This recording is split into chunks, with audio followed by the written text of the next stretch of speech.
मुरारिसुरार्चितलिङ्गम् निर्मलभाषितशोभितलिङ्गम् जन्मजदुःखविनाशकलिङ्गम् तत्प्रणमामि सदा शिवलिङ्गम् देवमुनिप्रवरार्चितलिङ्गम् कामदहनकरुणाकरलिङ्गम् रावणदर्पविनाशकलिङ्गम् तत्प्रणमामि सदा शिवलिङ्गम् सर्वसुगन्धसुलेपितलिङ्गम् बुद्धिविवर्धनकारणलिङ्गम्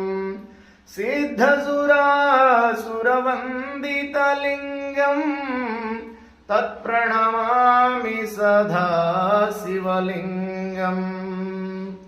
कनकमहामणिभूषितलिङ्गम् पणिपतिवेशितशोभितलिङ्गम्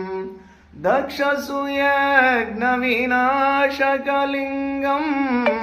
तत्प्रणमामि सदा शिवलिङ्गम् कुङ्कुमचन्दनलेपितलिङ्गम् पङ्कजहारशुशोभितलिङ्गम्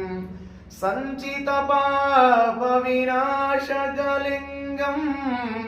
तत्प्रणमामि सदा शिवलिङ्गम् देवगणार्चितसेवितलिङ्गम् भावैर्भक्तिविरेव च लिङ्गम् दिनकरकोटिप्रभाकरलिङ्गम् तत्प्रणमामि सदा शिवलिङ्गम् अष्टदलो परिवेशितलिङ्गम् सर्वसमोद्भवकारणलिङ्गम् अष्टदरिद्रविनाशकलिङ्गम् तत्प्रणमामि सदा शिवलिङ्गम् सुरगुरु सुरवनपूजितलिङ्गम्